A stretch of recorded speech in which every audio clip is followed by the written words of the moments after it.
2025 SLST গুরুত্বপূর্ণ update. Please তোমরা ভিডিওটা মন দিয়ে দেখবে। তোমরা অনেকে টেনশনে পড়ে গেছো কোর্ট কেস নিয়ে। কোর্ট কেস কোর্টের মতো চলবে। তোমরা চিন্তা করো তোমাদের সামনে কি ঘটছে। 9-10 ভেরিফিকেশন শুরু হয়েছে, পজিটিভ থাকো, নিয়োগ 100% হবে। কোর্টের মতো চলবে। সরকার যা চাইবে তাই হবে। সরকার নিয়োগ চাচ্ছে, যেহেতু এটা সুপ্রিম কোর্টের অর্ডারে হচ্ছে। 2016 আনটেন্টেড টিচার, তাদের চাকরি চলে গেছে, তাদের পরীক্ষার মাধ্যমে ফিরিয়ে আনার ব্যবস্থা 25 এসএলএসটির জন্ম হয়েছে। তো 25 নিয়োগ সুপ্রিম কোর্টের অর্ডারেই হচ্ছে, 100% নিয়োগ হবে। সরকার নিয়োগ চাচ্ছে বলেই কিন্তু প্রসেস তোমরা দেখতে পাচ্ছ 9-10 ভেরিফিকেশন হচ্ছে। এটা পজিটিভ, এটা হচ্ছে পজিটিভ। বাস্তবে যা ঘটছে সেটা দেখো।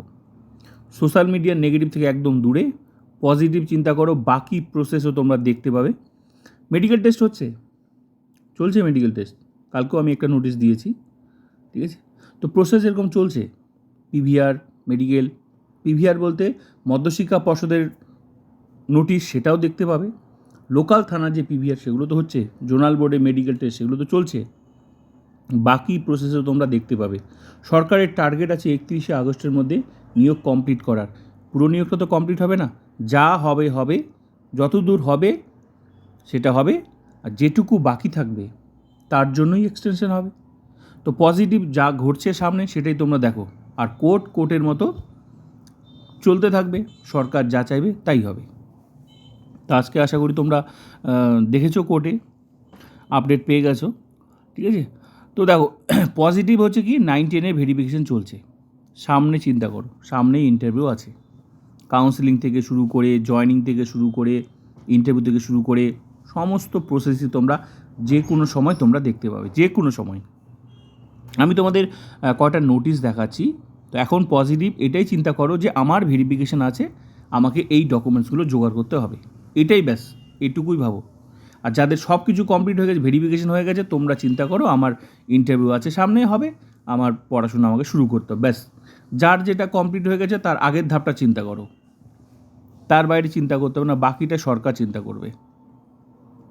আরেকটা জিনিস, একটা কথা মনে রাখবে, এই পুরো পরীক্ষাটা গ্যাজেট মেনে হয়েছে। গ্যাজেট মেনে হয়েছে তো গ্যাজেট মেনেই নিয়োগ হবে, না হলে তো সারা জীবন কেস চলতে থাকবে।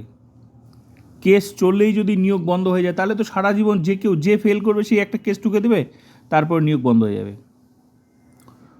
তাহলে পুরোটা গ্যাজেট মেনে হয়েছে, যা কিছুই হচ্ছে গ্যাজেট মেনে, এটা জাস্ট ভাববে। আর বাকিটা সরকার নিয়োগ চায় বলেই প্রসেস চলছে। যদি না চাইতো তাহলে তো বন্ধ হয়ে যেত। তো এটা হচ্ছে, এই নোটিশটা হচ্ছে ওয়েস্টার্ন জোনের। তো যাদের হয়ে গেছে ভেরিফিকেশান, তোমরা ইন্টারভিউর জন্য প্রস্তুতি নাও। ডেমো ইন্টারভিউ ভীষণ গুরুত্বপূর্ণ। ভালো দিতে পারলে চাকরি কনফার্ম, না হলে কিন্তু চিন্তা করতে হবে যে ওয়েটিং আছি, কবে চাকরি হবে। তো সবাই টার্গেট যাতে ফাইনাল মেরিট লিস্টে নামটা থাকে, তার জন্য তো প্রস্তুতি নিতে হবে। আর এটা ঠিক যে 11-12 থেকে 9-10 মানে ওয়েটিং থাকলেও চাকরি হবে, কিন্তু নেগেটিভ তো দূরে, আগে তো পজিটিভ চিন্তা করতে, নামটা আগে ফাইনাল মেরিট লিস্টে রাখতে হবে, তারপর হবে না সেটা পরের ব্যাপার। তো এটা হচ্ছে ওয়েস্টার্ন জোনের নোটিশ, ঠিক আছে? এখানে কি দেখছে এখানে ডিটেলস দেওয়া আছে। এটা ওয়েস্টার্ন জোনের। আর এটা হচ্ছে নর্দার্ন জোন।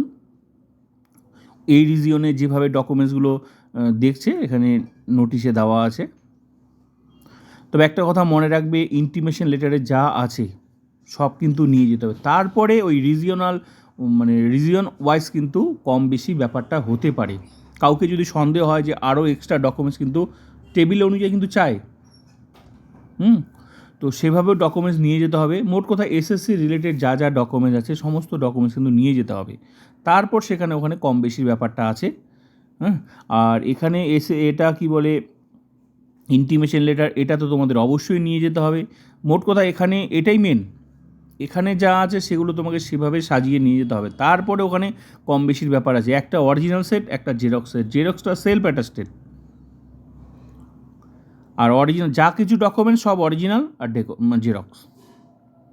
এখানে যেভাবে বলেছে সেভাবে কিন্তু সাজিয়ে নিয়ে যেতে হবে।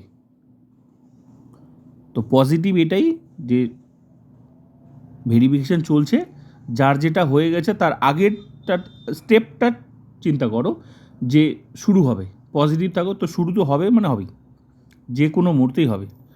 তো একটা কথা মনে রাখবে, টার্গেট আছে 31শে আগস্ট, কমপ্লিট পুরোটা হবে না, কিন্তু যেটুকুই হবে জোর কদমেই হবে, বাকি প্রসেসও জোর কদমেই চলবে, এক্সটেনশনও হবে। ব্যাস এটুকুই বলার ছিল তোমাদের। আর পজিটিভ থাকো, বাকি প্রসেস যে কোনো মুহূর্তে তোমরা দেখতে পাবে, ব্যাস।